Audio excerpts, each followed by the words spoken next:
Oh, before the questions, though, I forgot to mention, Spartan Ops is going to be playable at San Diego Comic-Con. Next week. Okay, let's start with the person that I can't see on this side. Yes, hello.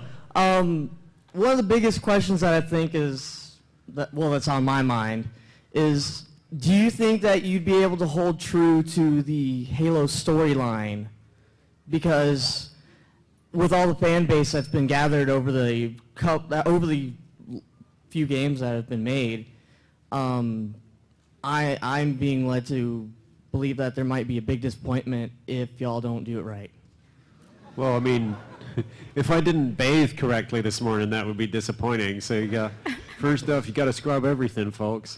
No, we're working hard. We understand that pressure, but it's the external pressure, the pressure from the fans is something that we think about every day. But I have to be blunt, like that pales in significance compared to the internal pressure among the team members and our extended team members to make every single person in that building right now is trying to make the best game they've ever worked on, and that's who we hire, and that's who you should hire. So the pressure is there, and we'll let the fans decide when the game comes out, but the effort and the energy poured into that effort is unbelievable. So that's all we can do. Thank you.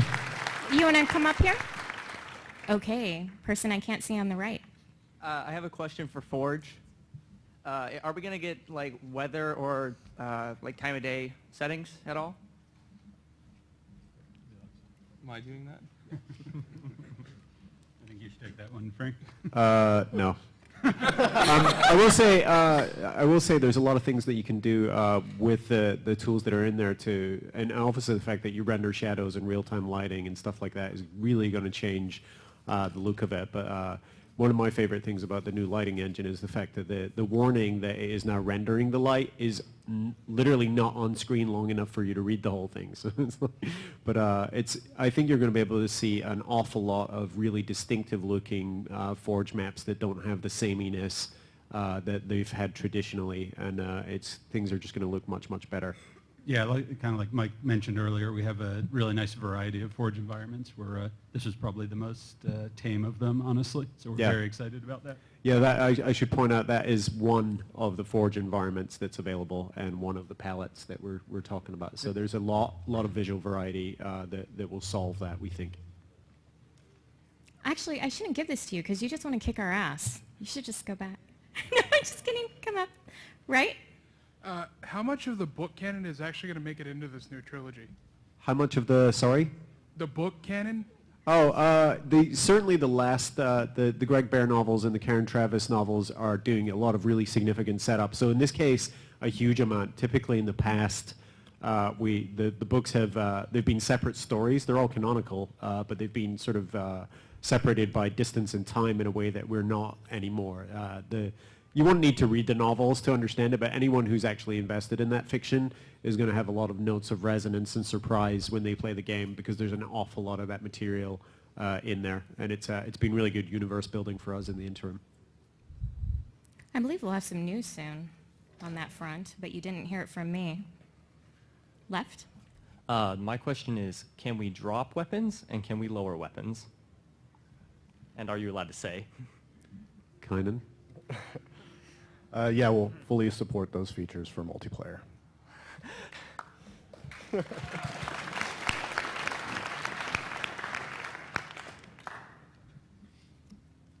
right. Right? Okay, so I know that you've got all the new loadouts and new weapon drop features. Is there going to be a classic playlist without those? So, I mean, the simple answer to this question, I'll let Kynan elaborate, is that we actually haven't finished the matchmaking playlists for the game. Okay. We're working on that now, obviously, as we sort of tune and finalize the rest of the systems. We're definitely going to concentrate on a fairly traditional but streamlined playlist selection when the game launches. But honestly, the real answer is that's all we can really say at this point. You're obviously going to see things like Infinity Slayer and traditional Slayer variants in there, but we're trying to make sure that we have a nice, focused, concise playlist management system in place for when Halo 4 launches. We definitely had a sort of complicated set of situations with Halo Reach, especially with the title update. The good news is that Reach started to creep back up in the charts as a result of some of that, but we understand people's frustration with how many playlists there are, things like Squad Slayer being moved out and all that stuff. So we take it really seriously. It's just a really hard problem to deal with. And we'll have more to say about the playlists closer to launch, but I think everyone in this room will certainly be happy with the selection. All right, thank you. Did we just do the right or the left? I think I'm the one who's supposed to be keeping track of this. I don't know which side we're on. Left? Yeah. This side. Okay. Go For ahead. Forge, will there be an undo and/or redo command? Yes, the infinite undo request. Yeah, the short answer is no. Apparently, because Forge supports networked, you can have actually multiple players in there. It was just something that we looked into a lot. We really wanted to do it. It was just a huge undertaking. So hopefully what we've done by adding all these new accessibility features is hopefully reduce the need for that. Yeah. I'd say that the combination of magnets and the ability to repeat object placements takes care of the vast majority of undo and redo situations. You're really just an X button to delete or a repeat away from both of those scenarios. It actually feels like it to me.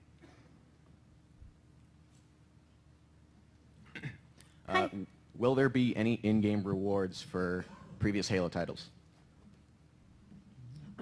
I actually don't know what the achievements look like for that stuff. The answer is we don't know. On this panel, about 50 people back at the office are raging at me right now because they know, but we don't know. Thank you. Yeah, I had a question. With the Halo fan base, there's a big difference, or in the video game world, there's sort of a big discrepancy between the Halo fan base and the Call of Duty fan base, and it's kind of a rivalry. It's not really based on reason. It's just kind of a prejudice. We hate each other because they're not us, And there's a lot of things that y'all have talked about in like Infinity Slayer and things, and with customizable classes, with instant respawns, with grenade indicators on your reticle, with sprint being a trait and stuff like that. Things that are seem to be very Call of Duty oriented, and we're bringing them into Halo. Have y'all considered that, with your fan base, and will that mess them up? Yeah, I mean, we deal with this question a lot. I think that certainly in terms of customizing your player, it's really not the same thing at all. I use the metaphor. It's like tuning your car for handling rather than swapping a V8 engine into it. It's fairly subtle in the long run. But things like grenade indicators, that's just something people are used to, and we're trying to make the game absolutely approachable for new players as well as old players. And to your point, there's whole generations of players who've grown up now without ever having played Halo, and so they don't know how it's supposed to be or how it's supposed to feel. So we're trying to make some of those UI and sort of education decisions about the game's content with new players in mind, with intergenerational players in mind. But ultimately, the simple fact of the matter is it doesn't really play or feel like Call of Duty in any way whatsoever. The loadout system, I've said this before, but it's literally true. The loadout system, when we were first looking at it, looked more like Gradius' loadout system in the arcade game from 1986 than it did anything else. So a lot of these are just systems that get moved around and revisited and reused in appropriate places. But we're not trying to take anything away from Call of Duty. I play Black Ops myself all the time, and they're just two completely different feeling experiences. Hard to explain that to your mom when you're playing an FPS, but that's how it feels for me. So I can also jump in a little bit on this one. Having a certain affinity, we've actually worked on Halo and Call of Duty games, so we have a ton of experience. And I'll say, what Frank's saying is absolutely correct. I think you guys can, if you're willing to wait in a long line, can actually go try hands-on yourself and get a sense for how it feels. But yeah, it's Halo all the way, no question about it. And Adam and I both have spent a lot of time also working on the Call of Duty stuff. And what you do there, it's more than just loadouts and those sorts of things that differentiate these games. There's a lot to do with a lot of other mechanics, a lot of the way that vehicles work, a lot of the way you approach map design. Honestly, is really fundamentally different. And what we've done in Halo 4 multiplayer is incredibly true to the Halo franchise. No question about it. Cool. Go ahead. So in the book Ghost of Onyx, spoiler alert, but at the end, Halsey and I believe it's Blue Team is left in a micro Dyson sphere, and I was wondering if that the Spartans there, the Spartan 3s and 2s, would be included in Halo 4 or the trilogy?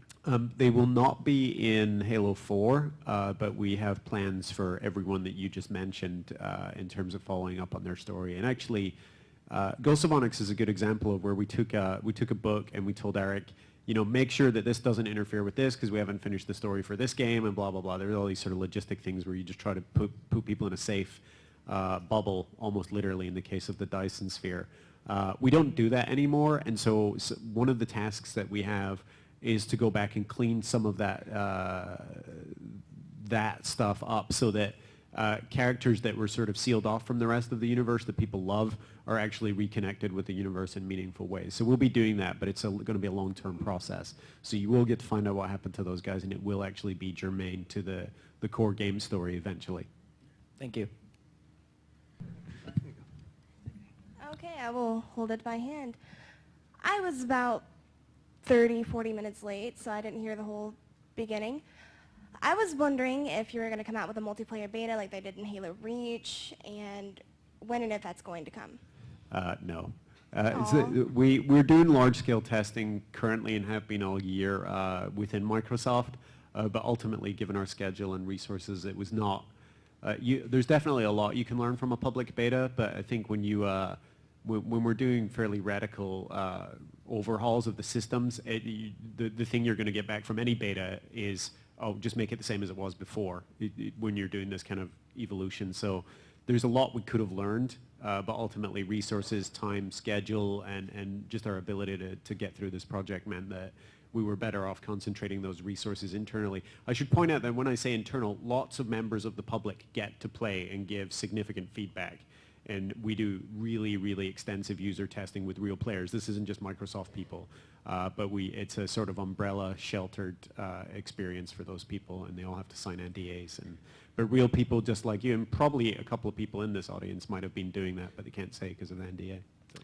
But if any of you would like to play the game, Yes. it's available here. Yeah, it's the RTX mini beta. So. I have another question. Where would that be located? And when can I play it? It's on the show floor, so if you head out the doors, go to the right, and walk in, it's right on the left. We have time for 2 more questions. I'm so sorry for those of you that didn't get to ask them, but feel free to come to our booth and ask them there. Go ahead, left. Okay, wow. I just want to say, first off, I've been playing Halo since Combat Evolved, and I've been fascinated by Cortana and her main role as a dynamic character and her changes in her appearances. I was wondering, as she enters her rampancy, is she going to be more of a danger to herself or to her allies, or is it equal? I mean, if she enters rampancy, yes, all those things would be true. It's definitely, she's past due, basically, for rampancy in our story timeline, and we're going to absolutely explore that in a meaningful and interesting way, is all I'll say about it. Okay. Okay, last question. No pressure, but it should be like a super awesome Better be best the one bestest ever. question. No pressure, right? I was curious on who do you guys have lined up for your voice talent in Halo 4? Well, we have obviously returning favorites like Steve Downs and Jen Taylor. We have a lot of new cast, and the biggest injection of new people and faces into the game and voices, of course, is in Spartan Ops. Where, because it's episodic fiction, the stories themselves deal with human characters and real people and their relationships. The missions, of course, deal with a lot of shooting and blowing things up and having a blast. But it's a real story about people, so you're going to meet a lot of new characters and faces in the Halo universe, really for the first time since Halo 1. I mean, we sort of expanded it with things like Lord Hood and Miranda and stuff like that, but this will be the biggest influx of new characters and actually sandbox elements in the series history. Thank you. That was a good one to end on. Nice job. We are going to be doing a signing back at the booth right now, so feel free to head over there. Remember that we have war games playable on the floor, so one way or another, I hope we see you at our booth. Thank you so much for coming.